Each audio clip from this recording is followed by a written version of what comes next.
Jadi kondisinya kan dia berbaring si korban ini. Nah pas lagi masuk itu, Ucup langsung astagfirullahaladzim, dan itu kedengeran sama Bang Asep. Bang Asep tuh langsung kayak ya ngobrol panjang lah. Bang Asep ini ngobrol panjang dengan keluarga di situ kan, ngobrol panjang. Sedangkan Ucup tuh masih berfokus sama si sosok yang ada di atas si orang itu. Dan gak lama sosok itu nengok.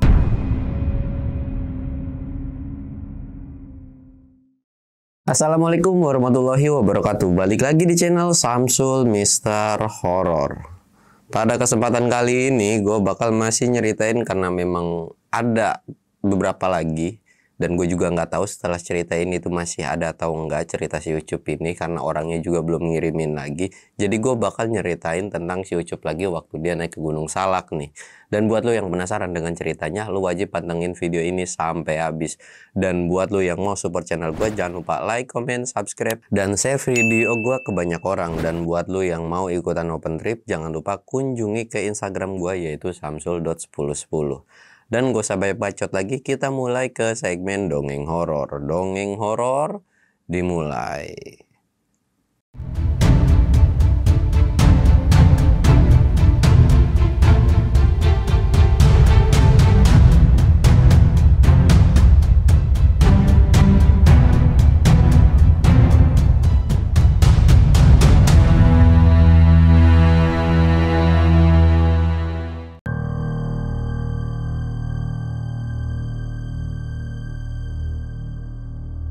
Oke coy, sebelum masuk ke ceritanya, kita ritual kayak biasa. Jangan lupa ngopi biar nggak panik. Nah, seperti yang di awal gue bilang bahwa gue dapat kiriman cerita tentang si Ucup gitu kan. Dan ini tuh cerita ya nggak tahu yang terakhir, nggak tahu yang gimana gitu ya. Gue bakal nyeritain tentang Gunung Salak, dan gue nggak punya stok lagi cerita dia karena dari orangnya pun belum dikirimin lagi. Dan semoga saja nanti masih ada next part yang berikutnya gitu setelah dari cerita si Ucup ini. Ya pokoknya lu doain aja lah, semoga ada ya. Jadi cerita ini tuh ketika Ucup tuh mau naik ke Gunung Salak. Ya Ucup kan memang seorang, lu udah tau lah ya dari cerita-cerita sebelumnya bahwa si Ucup ini adalah seorang guru pesantren, santri juga. Jadi kerjaannya dari guru itu kan cuma sampingan doang, dan hobinya yang sekarang itu adalah naik gunung gitu. Akhirnya dia ada berkeinginan untuk naik ke gunung yang ada di Jawa Barat, yaitu Gunung Salak. Dia pun bingung kan, dia tuh bingung dengan ya mungkin kalau dia Jawa Tengah, Jawa Timuran dia masih bisa banyak nanya, apalagi dengan punya uak atau saudara yang hobinya sama juga, dan dia juga salah satu pengurus salah satu gunung gitu. Dia nggak terlalu bingung dalam mencari informasi gitu. Tapi kalau untuk Gunung Jawa Barat dia buta banget. Tapi akhirnya dia pun minta datang ke si uanya ini gitu kan, Bang Udin ini gitu. Akhirnya dia berangkat tuh kan, berangkat, dan sampai dia nanya kan, Bang mau nemenin saya nggak gitu kan. Cuman Bang Udin ini dia bilang nggak bisa, apalagi Gunung Jawa Barat gitu.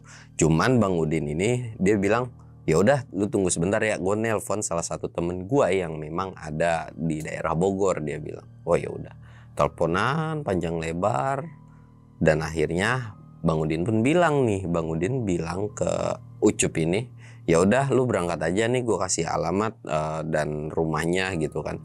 Lu nanti pergi ke sana aja, lu bilang aja saudara gua, keluarga gua gitu. Insya Allah nanti lu di sana dijamu dengan baik. Oh ya udah, makasih ya.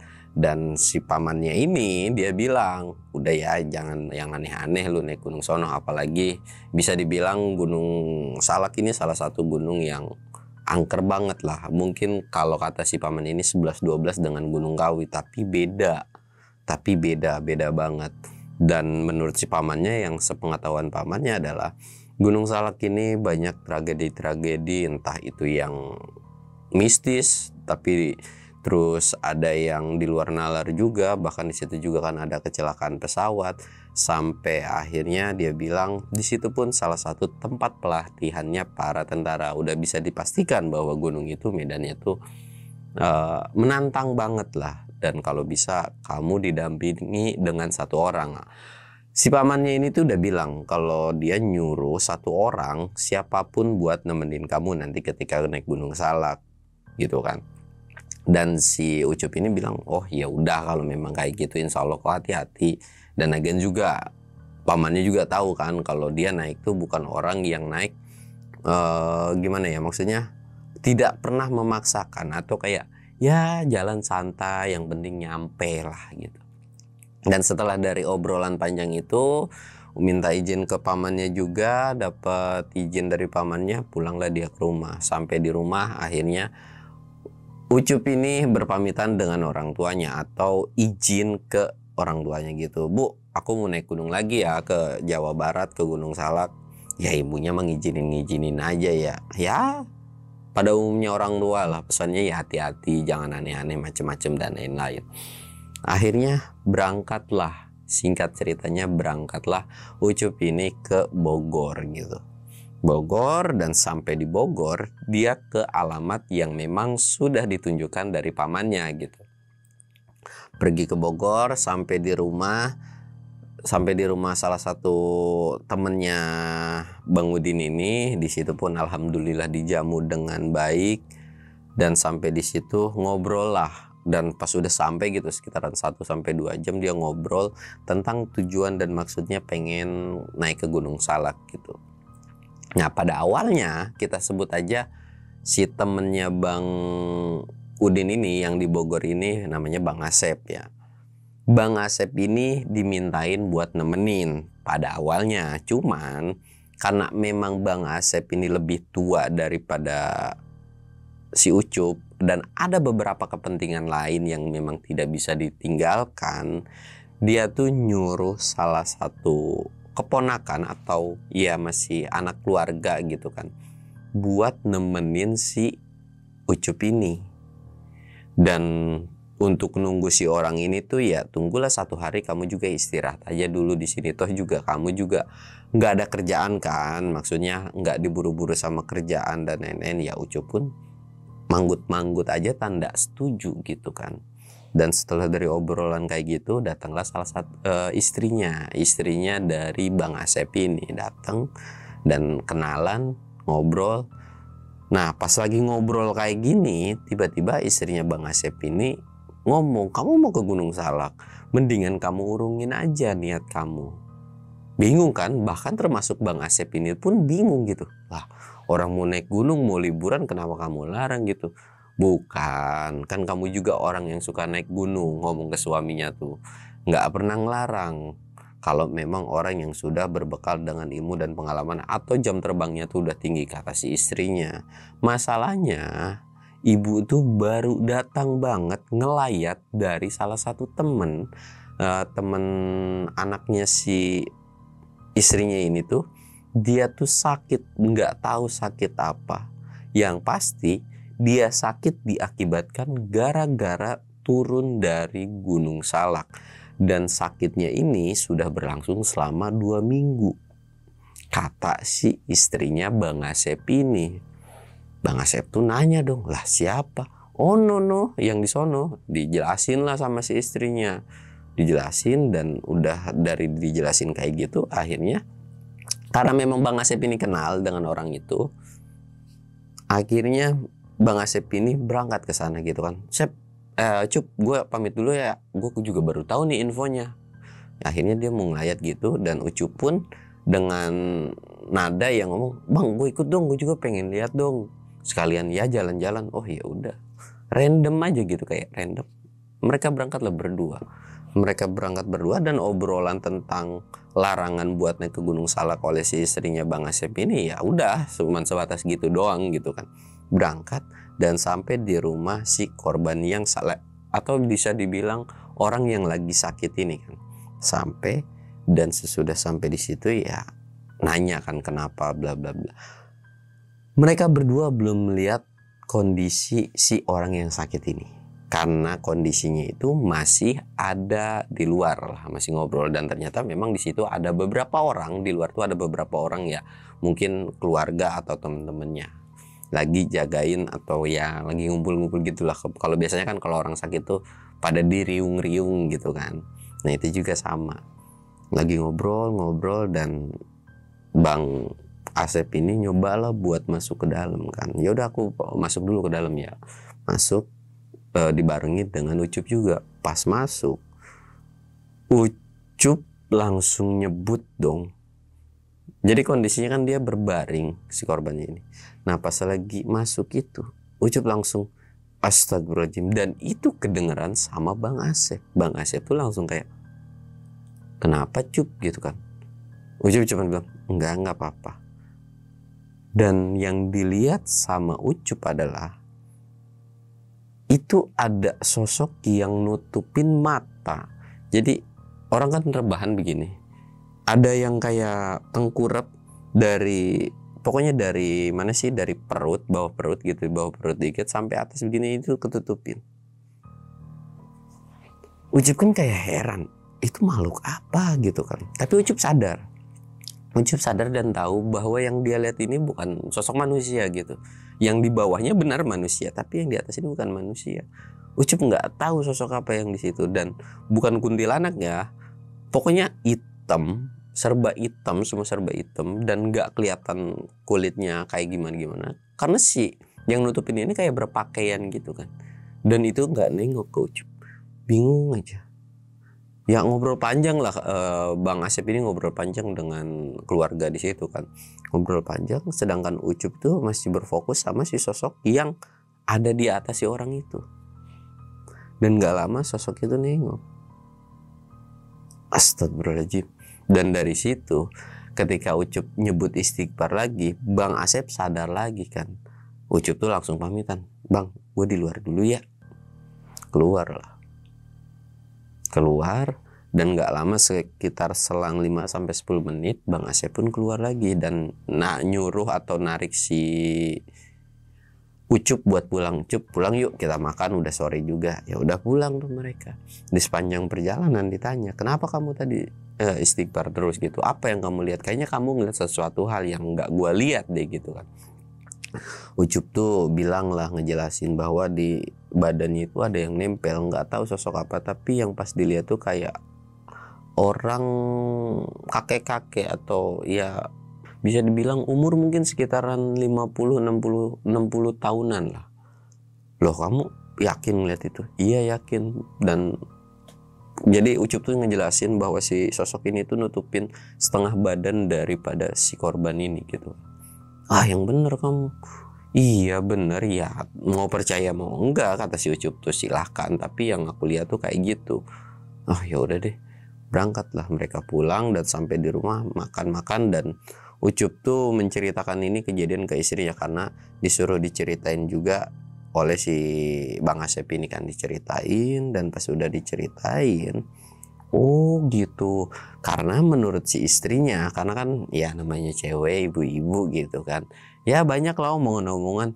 Iya katanya dia juga udah diobatin sama orang pintar atau sama kiai. Jadi si orang ini tuh katanya ngelakuin sesuatu hal yang aneh, ngelanggar sesuatu, pokoknya nggak tahu lah apa yang dia lakuin sampai akhirnya diikutin dan gak disenengin, dan setannya tuh belum keluar, yang pada intinya kurang lebihnya kayak gitu. Rumor yang beredar sama si orang yang sakit setelah turun dari salak ini kan. Dan ya cuma masa bodoh gitu, maksudnya nggak yang menanggapi dengan kenapa dia bisa kayak gitu. Jadi kayak ya udahlah. Dan setelah kayak mereka ngobrol-ngobrol, Ucup ini tidur lah, karena kan memang masih menunggu si satu orang keluarga dari Bang Asep ini kan. Dia tidur ternyata benar. Ketika dia lagi tidur, dia dimimpiin dengan sosok yang sama, dengan muka yang sama, hama yang ngenemplok sama si sosok korban ini gitu kan. Si sosok ini tuh cuman minta anterin gua pulang dan bawa barang yang ada di si orang ini, karena orang ini udah ngambil sesuatu hal yang memang bukan jadi hak dia. Sebetulnya barang yang dia bawa adalah bukan milik pribadi, maksudnya bukan kayak kita nemu sesuatu yang bagus nih di gunung kita ngambil gitu, enggak.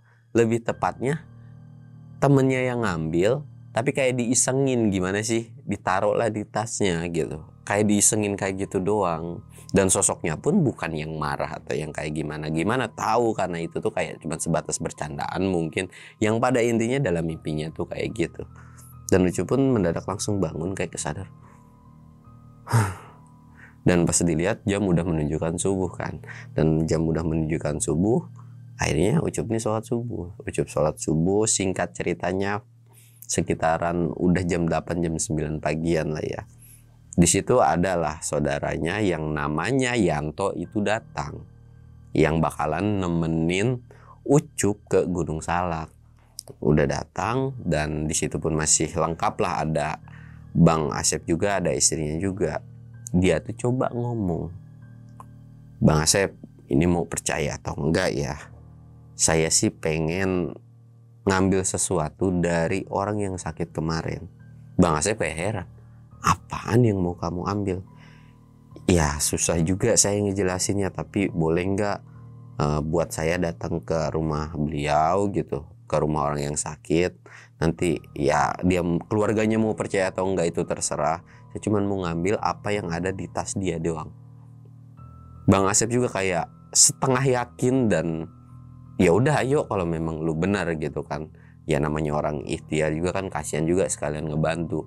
Akhirnya dia berangkat lah, dan itu berangkat sama si Yanto, sama Bang Asep juga, istrinya nggak ikut lah. Berangkat dan sampailah di rumah yang lagi sakit ini. Sampai dan ngomong lah langsung. Si Ucup nih langsung mendadak spontan, "Pak, maaf nih kalau saya lancang, boleh nggak saya lihat isi tas dari carrier dari si anak bapak ini?" "Oh ya boleh." Dan itu pun langsung diboleh. Diacak-acak, dibuka tasnya, ternyata benar ada sebuah apa ya, kayak batu tapi bentuknya unik dan aneh gitu. Ya unik lah intinya bentuknya, dan dilihat bagus gitu. Bahkan Bang Asep ini sampai, "Anjir bagus banget gini, dapat dari mana?" gitu kan. Nah si Ucup ini ngejelasin bahwa yang jadi permasalahan dan perkara adalah si batu ini. Kenapa anaknya ini tuh bisa sakit gitu, dan gua nggak tahu pokoknya, kata si Ucup tuh, dia tuh minta dipulangin ke tempat asalnya. Dan memang sosok ini tuh nggak macam-macam atau nggak aneh-aneh. Dan dari situ keluarganya dari yang sakit ini bilang, "Ya udah kalau memang itu bisa bikin sembuh nggak apa-apa. Kamu anterin aja. Kalau memang beneran setelah dianterin ini bisa sembuh, nanti saya bakalan upain kamu, atau ya sebagai ada tanda terima kasih lah pada intinya." Tapi Ucup ini nggak berharap itu gitu, karena dia ngelakuin ini karena memang si sosok itu masuk tiba-tiba ke dalam mimpi dia. Akhirnya ya dia mau nggak mau ngelakuin, dan memang tujuan si Ucup ini kan mau Gunung Salak, ya nggak ada salahnya dia sekalian jalan aja gitu. Dan udah dari obrolan panjang lebar, dia pun pulang dan mulailah PDKT dengan yang namanya Yanto. Ya PDKT-nya tuh maksudnya kenalan lah maksudnya kan, karena sebelumnya tuh nggak terlalu sebatas ya biasa-biasa, karena memang harus ada keperluan lain. Singkatnya mereka ngobrol panjang lebar, dan ternyata Yanto ini tipikal orang yang banyak omong banget. Intinya nyerocos mulu, apa aja diomongin sama dia. Tapi Ucup nih ngerasa seneng dan terhibur dengan orang yang seperti ini gitu. Dan setelah ngobrol panjang lebar, akhirnya ditentuin lah bahwa kita bakalan naik itu besoknya lagi gitu kan. Dan mereka pun harus belanja logistik dan keperluan lain-lainnya. Singkatnya mereka udah belanja dan mereka pun akan berangkat. Pamitan lah dengan Bang Asep dan istrinya juga. Setelah pamitan, mereka cuman dikasih tahu, "Kalian hati-hati aja ke sana. Kalau sekiranya memang nggak kuat, jangan pernah memaksakan buat ke puncak." "Ya siap, ya siap." Dan mereka berangkat, sampailah mereka di kaki gunungnya singkatnya, dan sampai di kaki gunungnya itu kurang lebih subuh. Jadi mereka trekking itu sebelum subuh. Dan akhirnya mereka berangkat. Mereka berangkat, jalan setelah sholat subuh. Di awal-awal memang mereka ketawa ketiwi. Jadi Yanto ini orang yang nyerocos mulu, dan kelihatan dari Yanto ini bukan tipikal orang yang penakut. Jadi kayak di sepanjang perjalanan, "Emang lu ngeliat apaan sih Cup sampai segitunya?" Ya nggak dijelasin ya mau Ucup nih tentang kejadian yang ada di sana gini.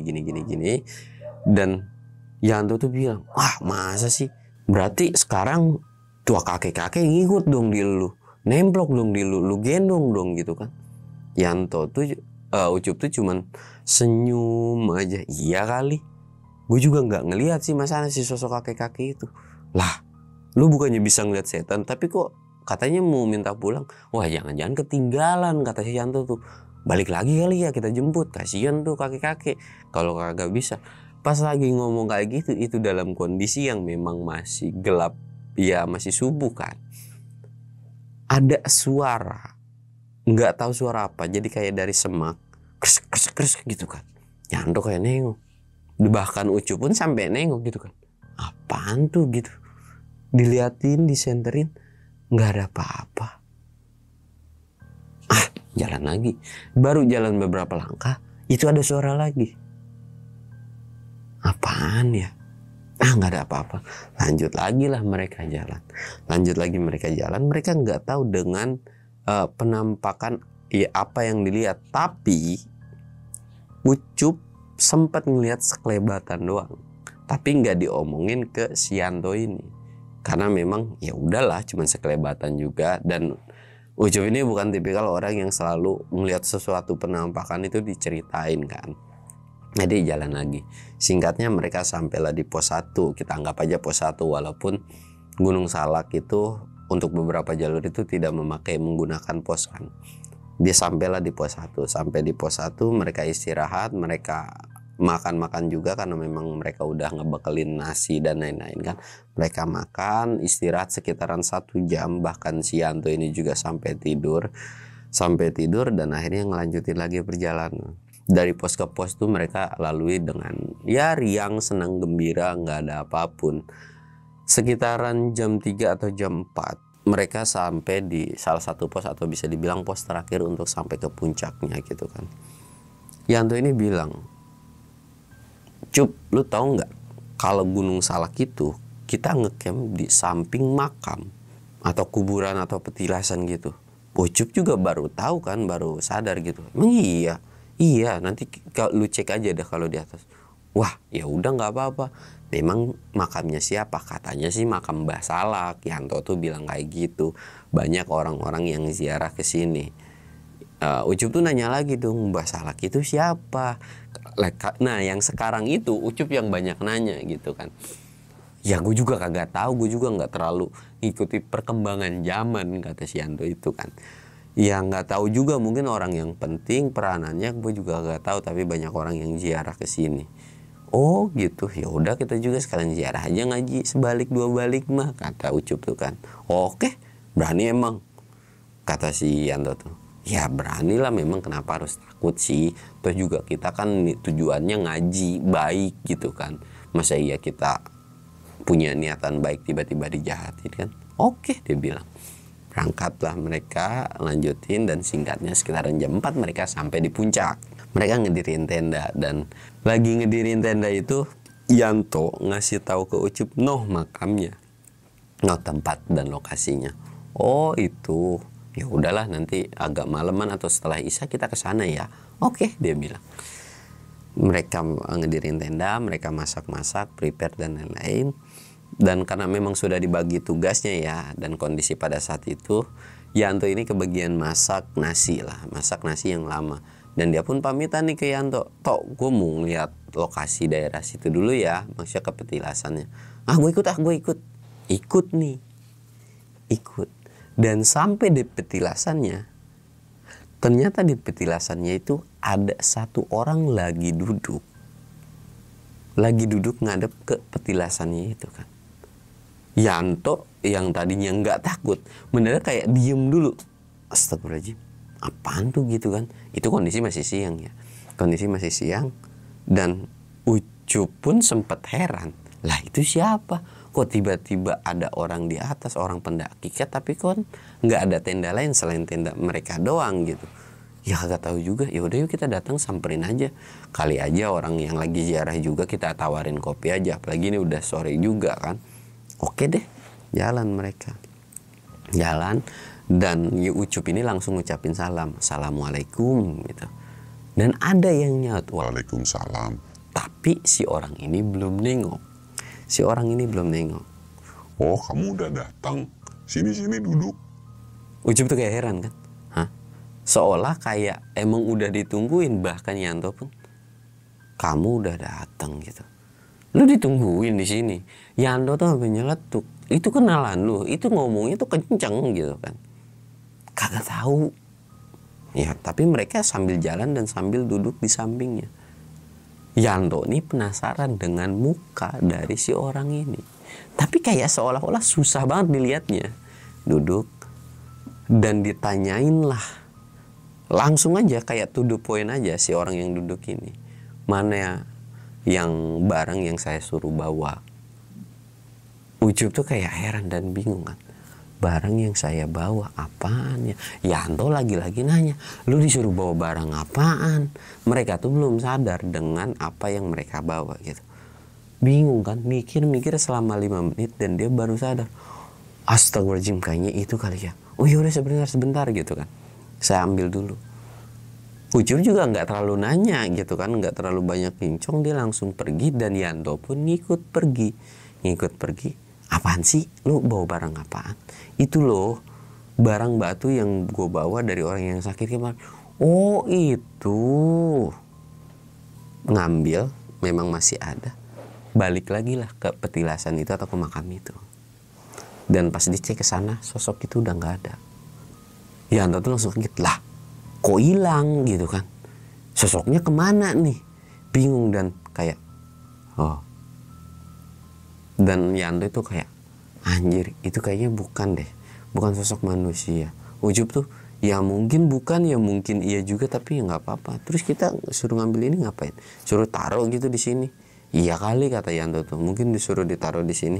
Dan udah setelah ditaruh di sini, ya udah kita pergi lagi. Oke, dia bilang. Ditaruhlah si batu itu dekat petilasan itu, ditaruh dan mereka pergi lagi. Dari situ tuh Ucup bilang ke Yanto, lu nggak takut kan? Enggak, biasa aja. Ya udahlah, kalau memang gue bisa ngeliat kayak gituan juga masa bodoh dengan penampakan yang kayak gitu. Toh juga gue nggak ngapa-ngapain dan belum pernah dengar juga kalau setan bisa gigit manusia. Banyaknya orang meninggal di gunung menurut si Yanto itu kan gara-gara mereka panik, mereka jatuh ke jurang, mereka keseleo dan lain-lain. Tapi kalau selama kita nggak panik, kayaknya itu setan juga nggak mungkin gigit. Tapi Ucup ini nimpalin, siapa bilang ada loh beberapa setan yang bisa ngelukain. Si Yanto tuh kayak langsung, yang bener. Yanto ini kayak penasaran kan, setan yang kayak gimana. Jadi bukan seolah nantang, tapi dia lebih ke penasaran. Yang kayak gimana sih? Pengen tahu. Dia bilang, pengen. Ya udah nanti kapan-kapan dikasih tahu, tapi jangan sekarang gitu kan. Yanto tuh apa ya, orang pengen sekarang juga. Udah nggak apa-apa, nyantai aja. Nanti juga kita kalau memang berjodoh kita bakal ketemu lagi untuk gunung berikutnya, dia bilang gitu. Ya udah ya, iya. Dari situ mereka makan, terus ngopi-ngopi, dan karena memang mereka udah ngucap setelah Isya itu bakalan ngaji di petilasan itu, ya udah mereka tuh berangkatlah ke petilasan. Dan dengan tanpa ada gangguan sama sekali, mereka tuh ngaji. Jadi pada saat itu tuh mereka ngaji Yasin tiga kali. Di bacaan Yasin yang pertama setelah satu selesai itu memang nggak ada kejadian apa-apa. Di bacaan Yasin yang kedua ternyata mulailah kedengeran suara yang aneh. Yang pertama itu adalah suara ketawa kuntilanak. Yanto tuh langsung nggak fokus kan, nyari sumber suara. Cup, lu denger nggak itu suara ada orang ketawa? Ucup ya khusyuk dengan ngajinya kan, masa bodoh gitu. Bahkan Yanto yang ngomong pun dia bodoh amat gitu. Akhirnya Yanto ini kurang fokus dengan ngajinya karena kedengaran suara kuntilanak. Tapi Ucup bisa nyelesain ngajinya yang kedua ini dengan khusyuk banget. Dan setelah ngaji ditanya, lu ngapa sih Noel gua? Enggak, tadi ada suara kuntilanak. Ya udah biarin aja. Kan lu bilang lu sendiri nggak takut. Kenapa? Kita kan fokus ke sini buat ngaji. Biarin aja lah suara kuntilanak. Enggak, gue penasaran aja itu sosoknya nemplok di mana, pengen gue lihat. Ucup cuman jadi kayak kayak ke temen biasa aja. Apaan sih lu cuman ngusap kayak begitu. Malah ngusap muka lagi. Dia bilang udah lanjut lagi ngaji gitu kan. Ngaji lagi, dan lucu Yanto tuh nerusin lagi kan nerusin ngajinya lagi. Kedengaran lagi suara kundi itu. Yanto celangak celinguk, enggak celangak celinguk, lebih tepatnya ke nengok sekali, tek, sosok itu ada di atas dan sama-sama ngeliat, dan jaraknya dekat. Jadi ada satu pohon yang memang nggak terlalu tinggi dan ngeliat. Dan sosok kuntilanak itu senyum nyeringai yang bener-bener bibirnya tuh lebar banget gitu kan. Yanto tuh kayak cuma narik baju, cup, cup, cup, cup. Nggak tahu berapa kali manggil nama Ucup, kayak udah kehipnotis. Bahkan Ucup ini udah ngaji yang ketiga kalinya gitu. Yang ngaji Yasin kan lumayan lama lah ya. Kalau misalkan dari ayat pertama sampai ayat akhir itu kan ya bisa dibilang 15 menitan atau 20 menitan gitu kan. Cup, cup gitu. Dan langsung dong dikagetin sama Ucup. Jadi pas manggil-manggil kayak gitu kayak dikagetin. Oh iya gitu. Dan itu Yanto kayak langsung nyebut istighfar sambil nengok ke si Ucup. Astagfirullahaladzim. Itu tuh keluar kata-kata kasar kayak makinya tuh nggak yang kesel-kesel banget ya, kayak ngapa sih lu ngagetin gua gitu kan. Itu apaan di atas, tadi katanya lu pengen lihat, sekarang lu udah lihat lu malah ketakutan kayak gitu. Ya tapi kagak dengan senyum begitu juga kali, anjir serem banget gitu. Udah begiu gue udah gak enak nih perasaan, tiba-tiba gue merinding banget. Tadi dulu gue hadiah dulu, dia bilang hadiah tuh ya buat orang Sunda tau lah ya, hadiah tuh maksudnya tahlil. Gue nyelesain dulu. Masa ya tiba-tiba kita pergi aja. Yaudah ya, Yanto ini pengen pergi nih. Yaudah gue ke tenda duluan dah, gue udah nggak merinding nih. Emang lu udah selesai? Yaudahlah, gue nerusin ngajinya di tenda aja. Kali aja ntar juga kedengeran kan namanya orang ngaji. Yang penting kita doa secara apa sih maksudnya? Yang penting kita niat, nanti juga doanya sampai kan, nggak perlu di sini juga. Pulang tuh langsung si Yanto itu ke tenda. Sedangkan Ucup itu ya udah dia fokus aja di situ. Udah tuh Yanto tuh pergi kan ke tenda. Kita nggak bakalan bahas dulu si Yanto, nanti ada cerita sendiri masalah si Yanto. Ucup itu nerusin lah tahlilan.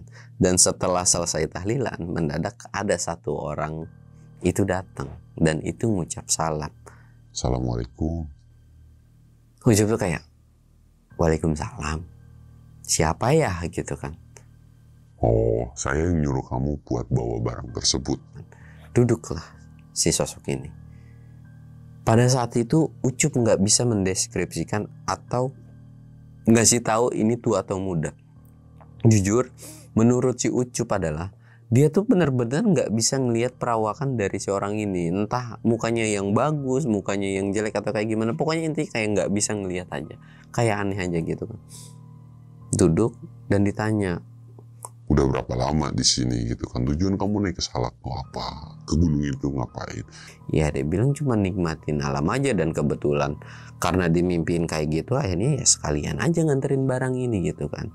Si sosok ini tuh dengan nada yang lembut, nada yang nggak ngomel-ngomel dan enak didengar, bilang pada akhirnya tuh makasih kamu udah mau rela-rela nganterin ini barang, atau nganterin ini jimat atau pusaka atau mustika atau apapun lah.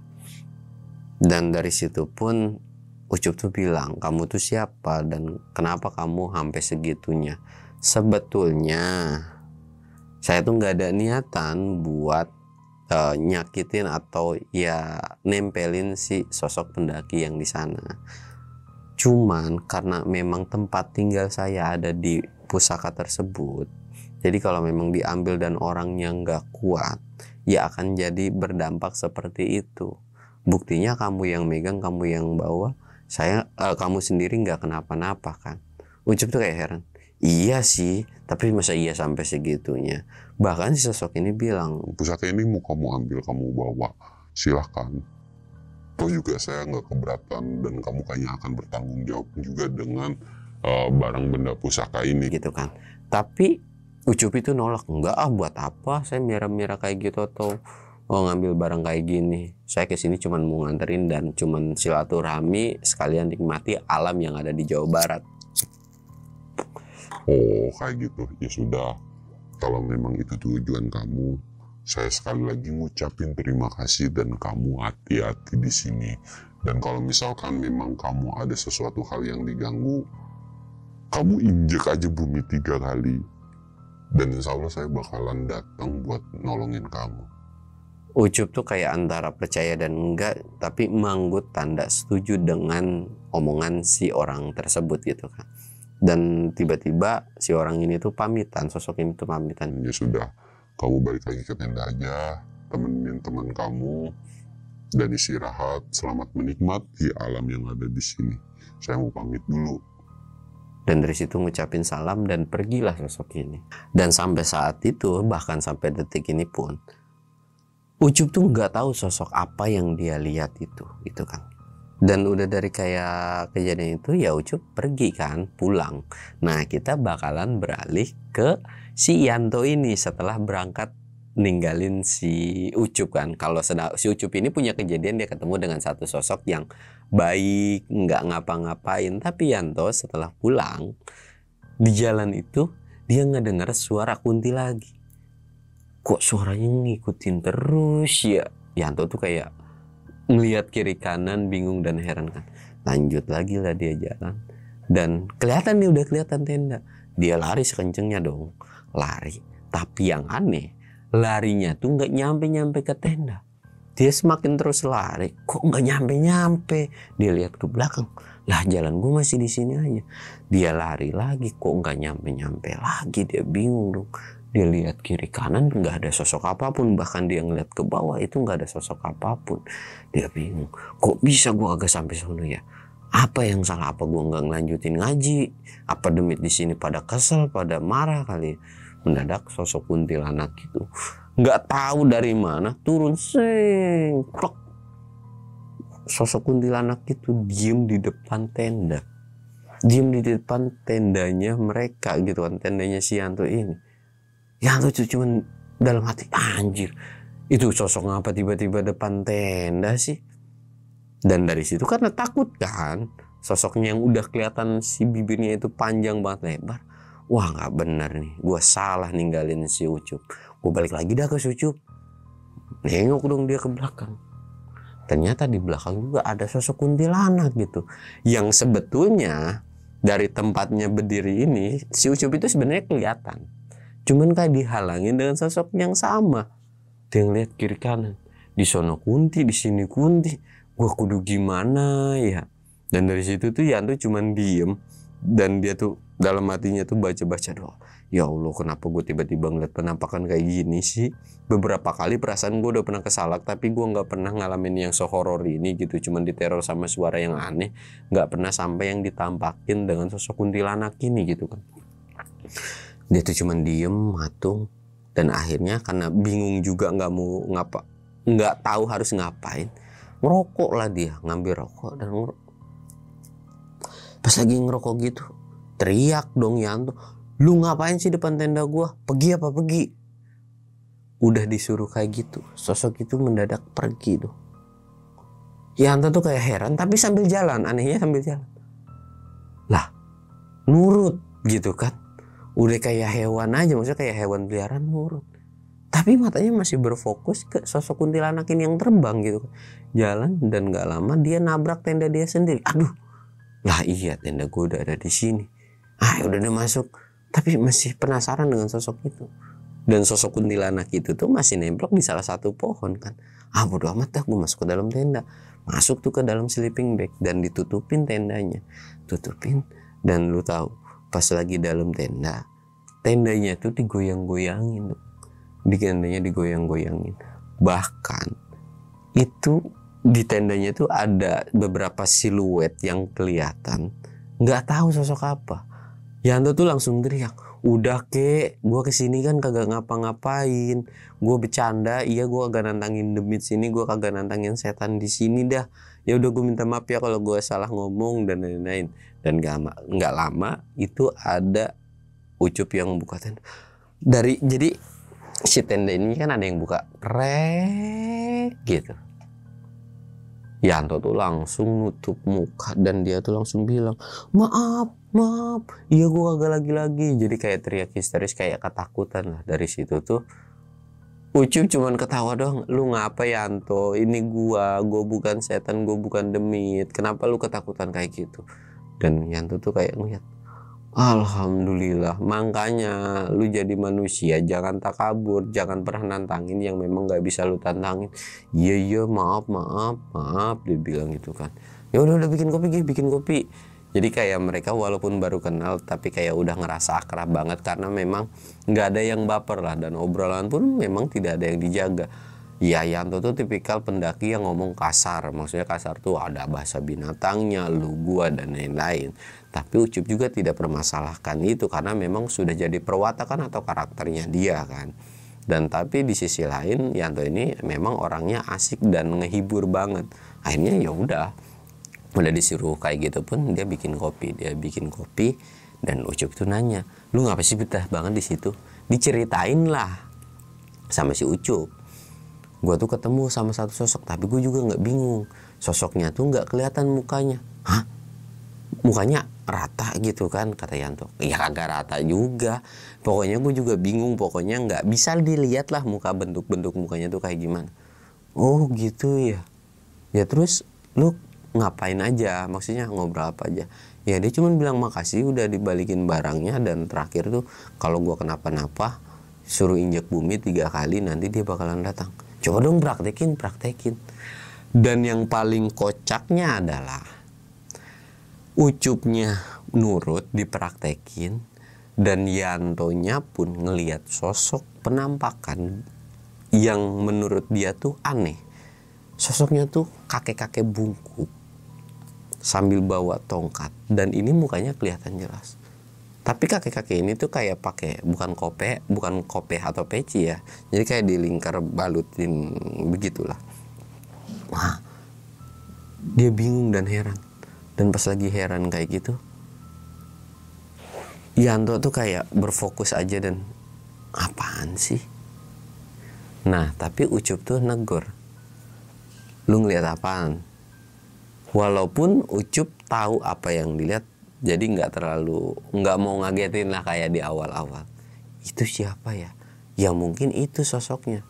Dan tiba-tiba Ucup ini bilang minta maaf. Jadi minta maaf, saya nggak bermaksud buat manggil kamu gitu. Ini tuh cuma sebatas bercandaan. Dan sosok itu tiba-tiba hilang. Nah kan, gue bilang apa? Tiba-tiba itu sosok muncul. Ntar kalau tiba-tiba ngambek di prank, tiba-tiba nggak ada tugas apa-apa, gimana lu mau tanggung jawab? Iya maaf. Dan bener aja, setelah mereka ngeliat sebuah penampakan itu, mereka masuk lagi ke dalam dan ngopi. Itu tuh ada suara, tapi Ucup nggak ngedenger ya. Ucup nggak ngedenger, tapi yang ngedenger tuh cuma Yanto doang. Sekali lagi kamu kayak gitu, kamu bakalan saya datengin sampai ke rumah. Dari situ tuh Yanto langsung celingak dong. Cup, itu siapa yang ngomong? Ucup memang beneran nggak ngedenger suara apaan sih, gue nggak ngedenger apa-apa. Akhirnya dijelasin lah tentang suara yang didengar sama Yanto. Dan Ucup pun cuman ketawa-ketawa dong sambil, makanya lu jangan suka nantangin. Padahal lidah gue aja belum kering ngomong jangan pernah nantangin. Tiba-tiba lu nantangin kayak gitu. Dan dari situ pun Yanto, iya dah, gue kali ini salah naik dengan tim yang memang bisa ngelihat sosok kayak begituan kan. Ya gue nggak bakal lagi nantangin kayak gitu. Mau ke gunung manapun sama siapapun nanti gue nggak bakal gitu lagi dah. Karena kalau udah ditampakin gue pun panik sendiri gitu kan. Dan dari situ mereka tuh ketawa-ketawa, bercanda. Dan memang pada saat itu terornya tuh nggak begitu parah. Bahkan sampai detik ini pun Ucup tuh masih tanda tanya siapa sih sosok yang ada atau yang ketemu pada saat dia naik ke Gunung Salak. Dan dari pendakian itu pun setelah dari kejadian itu mereka turun, dan mereka memang tidak mengalami sesuatu hal yang aneh lagi. Bahkan sampai ke rumahnya Bang Asep ini ternyata benar. Orang yang sakit itu sembuh. Jadi sembuhnya tuh menurut pengakuan dari keluarganya total. Jadi kayak seger buger aja. Dan anaknya ini tuh nyeritain bahwa memang ada yang nutupin mukanya tuh gelap banget, jadi kayak nggak bisa ngelihat pada saat si anaknya itu sakit. Dan setelah dari kejadian itu percaya kayak antara ya bisa sembuh tuh gara-gara si Ucup ini kan. Dan itu tuh Ucup dibekalin ongkos, walaupun Ucup nolak, tapi kata si Bang Asep ini terima aja, ya nggak apa-apa kan, nggak ada salahnya, toh ini juga ungkapan terima kasih. Dan kalau justru kalau ditolak malah bikin sakit hati si orang ini. Dan akhirnya diterima, dan Ucup pun pamitan ke Bang Asep dan Yanto juga, dan terima kasih juga setelah udah dijamu. Dan sebelum pulang Bang Asep sama Bang Yanto ini bilang bahwa di Jawa Barat pun masih ada satu gunung yang menarik menurut mereka berdua. Hah, menarik maksudnya? Ada salah satu gunung yang biasa dijadikan tempat ziarah orang-orang, yaitu Gunung Sanggabuana. Gunung Sanggabuana. Ah, masa sih? Iya bener gitu kan. Tapi Ucup karena memang keterbatasan waktu, akhirnya ya udah deh, kapan-kapan nanti anterin ke sana ya, siap gitu kan. Dan Ucup pun akhirnya pulanglah ke rumah. Nah setelah Ucup ini pulang, Yanto itu nyeritain tentang si Ucup ini orangnya tuh kayak gimana. Dan Bang Asep tuh cuman geleng-geleng kepala doang, walaupun sudah diceritakan sama Bang Udin, salah satu kerabatnya yang ada di Gunung Kawi ini. Wah, dari situ tuh Bang Asep tuh kayak percaya dengan Ucup ini bukan orang sembarangan lah pada intinya. Dan dari situ pun ya udah, nggak ada yang sesuatu hal yang serem-serem banget sih tentang kejadian waktu di Salak. Jadi cuma sebatas menampakkan itu doang, dan mungkin ceritanya cukup sekian aja. Nah cerita dari ini itu ya silahkan lu ambil sendirilah, dari sisi positif dan buruknya silahkan lu pokoknya apapun yang ada di cerita gue silahkan lu ambil positifnya, yang buruknya silahkan lu buang. Dan sebetulnya gue nungguin cerita Sanggabuana ini ada cerita apa sih, tapi memang dari si penulis atau yang ngirim cerita ini tuh belum yang ngasih tulisannya ke gua. Dan semoga saja nanti nextnya tuh masih ada cerita Ucup berikutnya tentang pengalaman dia naik gunung. Tapi buat dulu jangan khawatir, karena setelah cerita Ucup ini berakhir, gue bakal nyeritain tentang Bang Indra lagi nih. Karena dari kemarin pun lu nagih tentang cerita Bang Indra ya, cerita yang zaman-zaman dulu. Nanti gue bakalan cerita lah setelah cerita ini muncul. Oke, mungkin ceritanya cukup sekian aja. Gue Samsul undur diri. Assalamualaikum warahmatullahi wabarakatuh.